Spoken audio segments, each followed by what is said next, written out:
ঝাৰু মাৰাও আছিলে, চব হেৰি আছিলে, কিন্তু সেই 2-3 বছৰৰ পৰা এতিয়ালৈ সেইলৈকে চলি আছে। মাজে মাজে অৰুণাচল বা এই স্কুলৰ ল'ৰা ছোৱালীবিলাক মাষ্টৰবিলাক আনি চফা কৰে।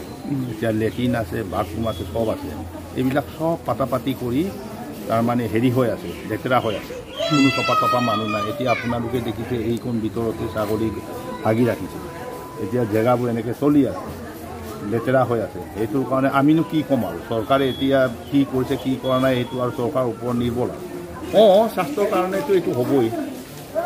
এতিয়া চৰকাৰে আপোনালোকৰ মিডিয়াৰ থ্ৰুদি এতিয়া চৰকাৰে সেইবিলাক দেখি ষ্টেচনবিলাক কেনেকৈ বেলেগ জেগাত কৰিছে, সেইমতে তেলামুকো চাব বুলি আশা কৰিছোঁ আৰু। লেট্ৰিন বাথৰুমবিলাক একেবাৰে বেয়া। আগতে ঠিকে আছিলে, এবছৰমান হ'ব আৰু। যাত্ৰীসকলে যদি ব্যৱহাৰ কৰিব মানে নাই নোৱাৰে।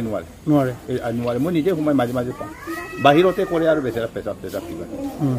এইটোতো আৰু ক'বলগীয়া নাই আৰু, ইমান মানে অশুৱনি হেৰি হৈ আছে প্লেটফৰ্মখন। এতিয়া গছ পাত এইবিলাক পৰি আছে, এইবিলাক দম পৰি থাকে, এইবিলাক হেৰি কৰি থাকে। অৰুণাচলৰ স্কুলৰ পৰা মাষ্টৰবিলাকে ছাত্ৰ ছাত্ৰী লৈ আহে, কেতিয়াবা চফা কৰে, আৰু আমাৰ এই স্কুলবিলাকৰ চফা কৰে, তাৰ বাহিৰে বেলেগ নাই আৰু। ইয়াত চকীদাৰো নাই, একো নাই। আগতে আছিলে স্কুলত ল'ৰা ছোৱালী আহিলে চাফা কৰে, মাষ্টৰবিলাক আনে, সেইবিলাক হেৰি কৰিছিলে। ইয়াত ষ্টাফ আছে নাই? ষ্টাফ আছে, কেইজন আছে জানো মই নাজানো। তুমি ইয়াত ষ্টাফ আছে? মাষ্টৰ আছে। দেখিব মানে বেয়া, একেবাৰে বেয়া প্লেটফৰ্মখন বৰ আমাৰ কদৰ্যপূৰ্ণ হৈ আছে, লেতেৰা আৰু ইয়াত চাফ চিকুণ নাই। আমাৰ ইয়াত ঝাৰুমৰা আছিলে, কিন্তু তাৰ দৰমহা নোপোৱাৰ বাবে ইয়াত গুচি গ'ল বোলে, সেইকাৰণে ইয়াত এতিয়া লেতেৰা হৈ আছে। 2 বছৰমান হ'ল। 2 বছৰমান এনেকৈয়ে পৰিৱেশ।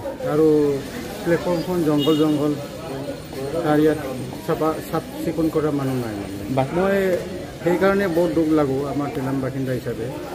ইয়াত ইমান কিবা পিছপৰা প্লেচ নেকি বুলি ভাবিছোঁ নিজকে, কিন্তু পিছপৰা নহয়। আমাৰ এইটো কমপ্লেইনযোগ্য এতিয়ালৈকে হোৱাই নাই, আৰু নিজকে দূষিত হৈ আছোঁ। ইমান লেতেৰাকৈ বেলেগ অন্য ঠাইৰ মানুহ ইয়াত ইমান লেতেৰা বুলি কৈ আছে।